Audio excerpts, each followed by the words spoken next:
I'm back. Why are you always misty, bros? Hey? You look like you're underground. Yeah, it is misty. When it came out the other time, it came out nicely. No, that was the other camera. That's the camera in the front. Yeah. That camera. No, we don't have that camera. We don't have that camera.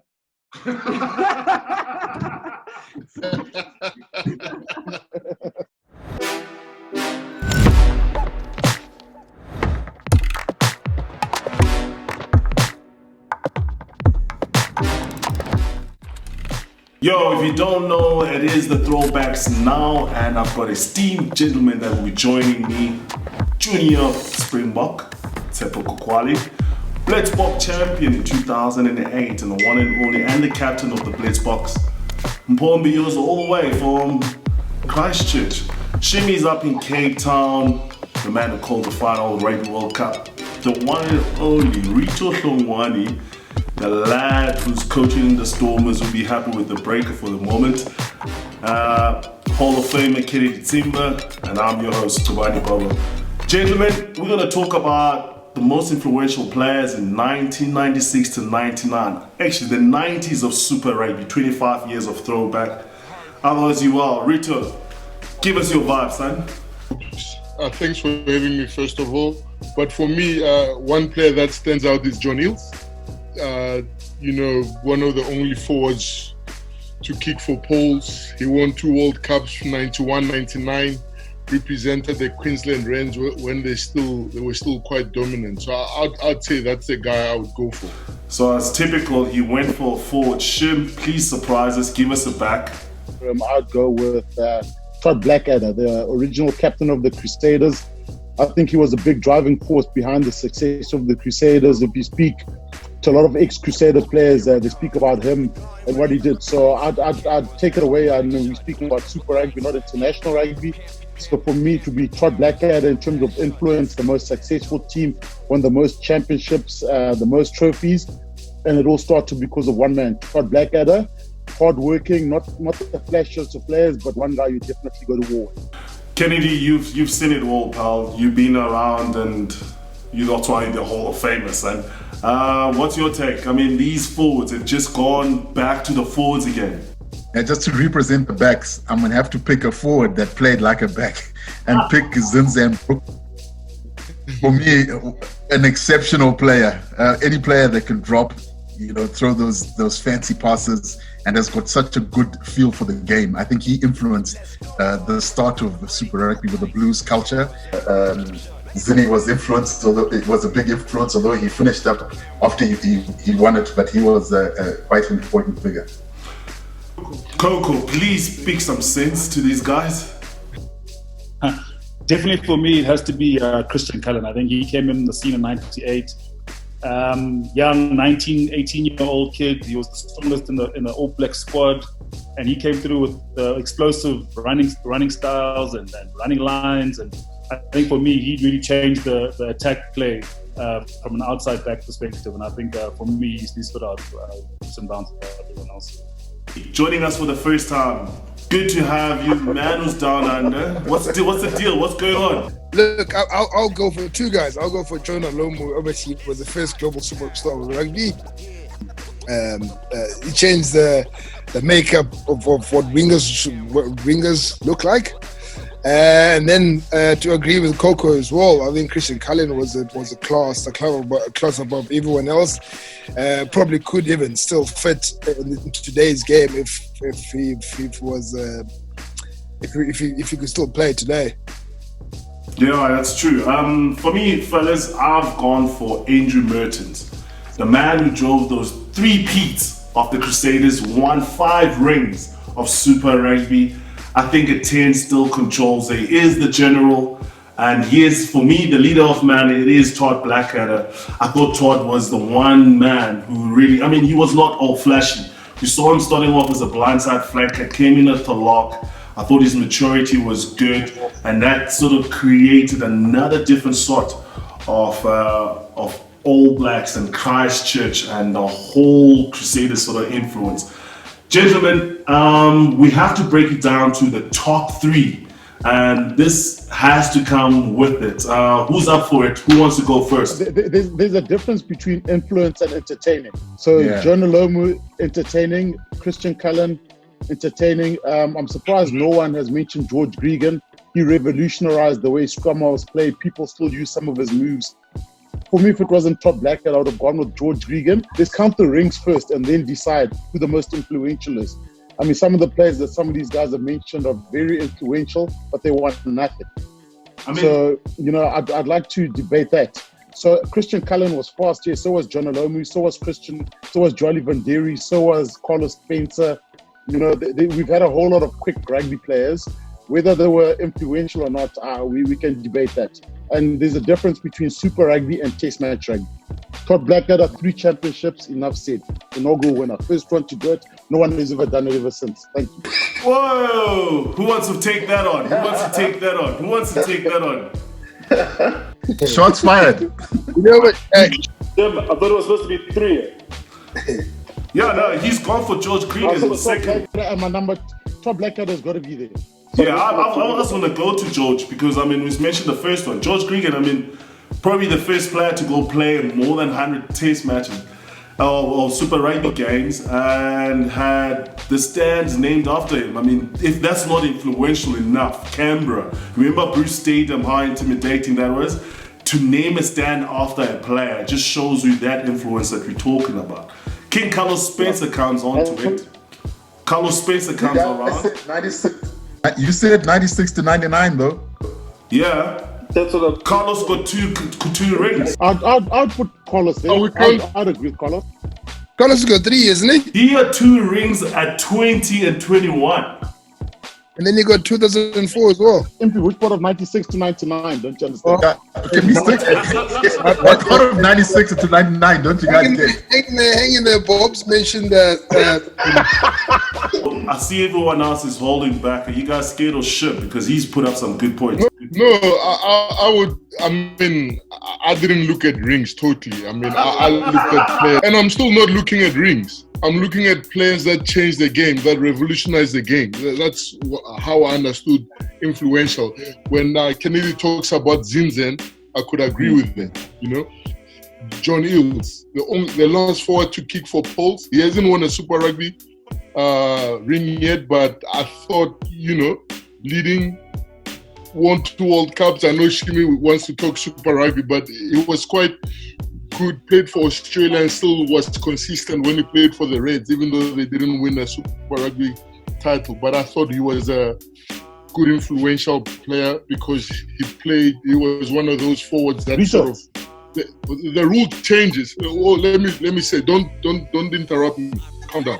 Okay, no, I won't. So the line out between 1999 and 2001 had about 17 changes. First, you couldn't lift in the line out. Then you could lift as a guy jump. Then you could lift the guys right from the start of the jump. John Eales played throughout all of those and was one of the best jumpers right from 91 to 2001. That's why I think it was quite influential. So just we're talking about locks and it's off toss there. Who'd be more influential between him and Brodie Retallick? Forget about generations. So we're comparing the 2 guys who played in. No, yeah. I'm just asking, just out of interest. Yeah, just out of interest. Who'd be more influential? John Eales kick for Paul. Maybe I would say John Eales. John Eales. Okay, no, just interested. He could get a line-out ball without a supporter. Forget the fact that Brodie Retallick was the first lock to get World Player of the Year ever. But we'll forget that. Let's forget it. We'll forget about that. Who's a better player between Bucky's Botha and Todd Blackhead? Bucky's Botha by far. Influential Todd Blackhead. He influenced the whole franchise to carry on winning. Okay, wait. Cape Townians, hold it up. Let's go to Christchurch. My friend, what's going on? Please bring some sense to this. The one good thing about this game is that everyone has an opinion, and what they say about opinions is that they're like excretion holes. Everyone has them. Anything in life. Yeah, exactly. Yeah. What's the Geneva Convention, The fence sitters. There's one in every team. There has to be. Eh? Okay, Paul, what's your opinion? Impy, what's your opinion? Look, my top three will be, definitely again Lomu was in the top. I'll agree with Kennedy as well. Zinzenbroek, I thought he was also visually in his position. I'll go as far as saying even Ron Cribb probably learned a few things from the way Zinzen played. And then one guy. I know you speak a lot about George Gregan. Don't forget the 10. Stephen Lockham. He was. I agree with you. He was. Yeah. He didn't look very big. He sort of looked inconspicuous, but man, he could play. He could control the back line. And I remember you, Shim, once saying when you play the Brumbies, you're chasing shadows. And that is credit to a good partnership. How can a 6-foot guy be inconspicuous? Skinny. I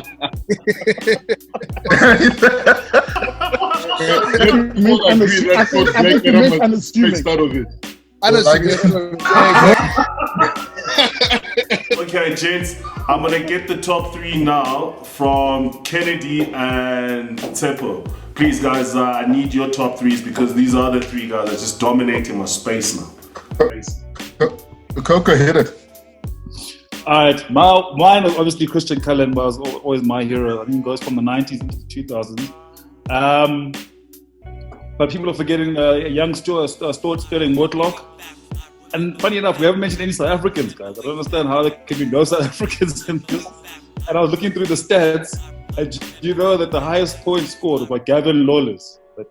Against the Highlanders, 50 points, 4 tries. 50 points. Wow. But from South Africa, just James Small that I wanted to mention, just him passing away recently. I think James was also quite unique and versatile in his play, and just he sort of gave us that bad boy rock star sort of lifestyle look for the South African perspective. So I think I'd mention him.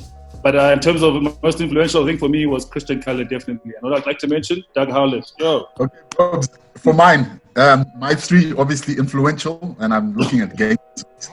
Obviously, I've said Zinni already. I think he influenced the way the Blues started, and it's almost like a spine. You got to go for Carlos Spencer. He almost revolutionized how fly-offs and entertaining Super Rugby was to be played. And I think he had all the elements for that. And obviously at the back, Christian Cullen, he obviously again also revolutionized how, players were supposed to play the game of Super Rugby.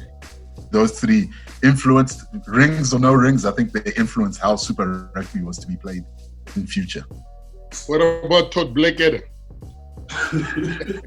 He'll come in the discussion of rings when we discuss rings. Discuss rings. Exactly. I'm talking about influence.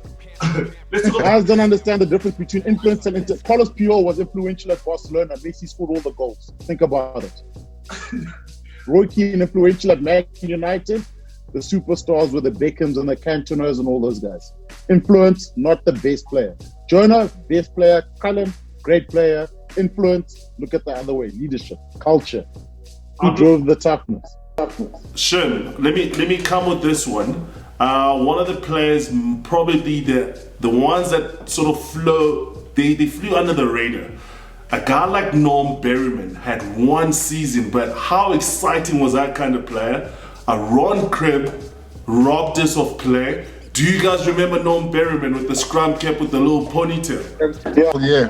And then you think about taking it back to influential players, party at Tony Brown's house after they beat the Stormers in 1999 in that semi-final, and then they went to go lose. Exactly. So it's interesting, Berg, you talk about, there's a difference entertaining. The Highlanders team had Nonu, Tana Umanga, Jonah, Cullen, Collins, Rodney Siualo, Chris Masoe. They didn't win anything.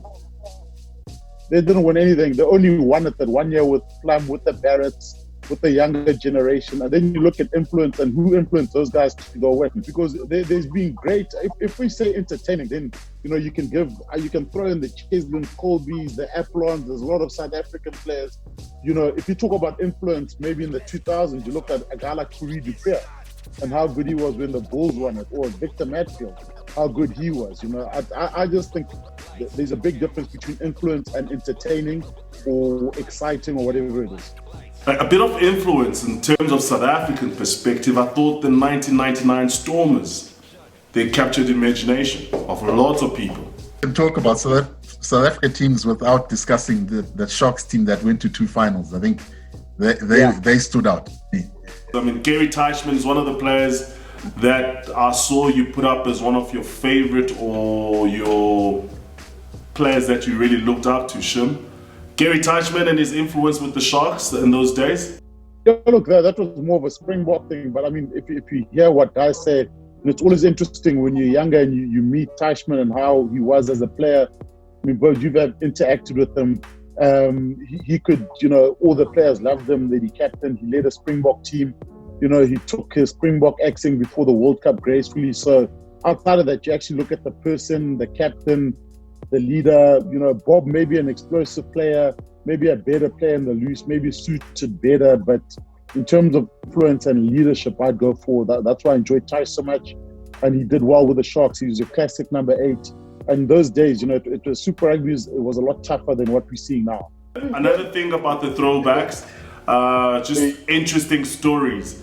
Back in the day when the Sharks were traveling, Dick Muir told me this, name drop, boom. Anyway, what happened was on that tour, they were playing against the Highlanders, and James Small and John Allen had a go at each other. James Small locked the whole team at halftime outside the change room because you wanted John Allen to sort of apologize. Those are the kind of things that happened on tour. I mean, what are the kind of things, when we were still lighties those days, right? We were still lighties in those days. There was a thing that used to always interest you, especially we grew up when we were still in Cape Town, going to sports, high performance, sports science. And then when you used to see those boys trying to copy their movements, how they're doing their rehab shoulders, that was part of the influence, wasn't it? That was huge. I remember going to the sports science and seeing, who was it again? I can't remember. Who jumped onto a medicine ball for the first time and did a full squat with 120 kgs on his back or something stupid. And I was just like, what the hell are these guys doing? I think Anton Oliver was doing arm curls on a space ball, and I can't remember who it was though. But it was the first time I saw gymming completely different to what we were doing. Oh, it's crazy days, man. Crazy days. MP, now you back, you there, you in the setup with sleeping with the enemy. How's things going down there? Look, we good down here, but like I said, I spoke to Sharito another day. I said, look, it's probably the best place to be in terms of this whole pandemic going on. In terms of rugby, there's no rugby at the moment. Everything's sort of shut down, but there's a constant conversations going on between the CRFU, which is Kennedy Rugby Union, and on all the coaches. So basically, every week we sit like this and discuss different things, aspects of the game. A lot of sort of knowledge sharing, which is again, it just helps sort of keeps you learning. And yeah, family is great. We're all healthy. Nothing to complain about, to be honest. How you guys keeping fit? Shim, I see you got a schedule of keeping fit, bro. Oh, what fight, brother? Weights, Do you know what a Turkish up down is or whatever it is? Is it working, Shim? Yeah, it's working. Can't you see? Kennedy, how you been keeping up? What you been doing to stay fit? No, it's been a tough old couple of 2 days. The little ones are starting to get niggly. Just like those scrummers that are always picking on you around. So they become to that. It's got to that stage, and the cooking is getting tested. You have to move everything. So rather than always playing away at the grill, now I've got to bring in a home game type. game to cooking at the stove and stuff, and it's becoming tricky. Boys, I've never cleaned the house so much. I've probably swept this house about 5 times. I don't know what's going on. I found new corners every day. I think I'm going to start ironing. I think I want to become an ironing champion. Just straightening up clothes and just... But anyway, gents, give me those top threes. I've got 3 minutes, so let's go. Shimmy. And I'll throw in Zinni just to keep you guys happy. Let's go, Rito. Your top 3. John Eales, Zinzenbroek, Stephen Lockham. Coco, your top 3. Christian Cullen, Matt Burke, Joe Roth. Oh, where does Bird come from? Oh, good one. Where did Burke come from? Oh, Roth is a good one, though. MP, your top 3. MP. Jonah, Zinni, and Lockham. Who? John Mameche. Hey, 96 and 99, you fool. He cheated his birth certificate, John, so you never know. What's your top 3, Kenny? No, so mine is Zinni, Carlos, and Cullen. Okay, check this one out. I've got Carlos Spencer, George Gregan, Andrew Mertens, and one extra one, Owen Finnegan, top try scorer forward in those days. Who? Owen Finnegan. Yeah. He was serious, Owen Finnegan, running off. He made the Gregan line because he came at you. Anyway, gents, till next time we speak, it was us. Thank you so much for your time and your insight. It's been a good hanging out with you all. Please share with us, who do you think was the top 3 influential players in the 90s Super Rugby? Peace out. Thank you so much, gentlemen. Cheers, man. Next time, do it earlier.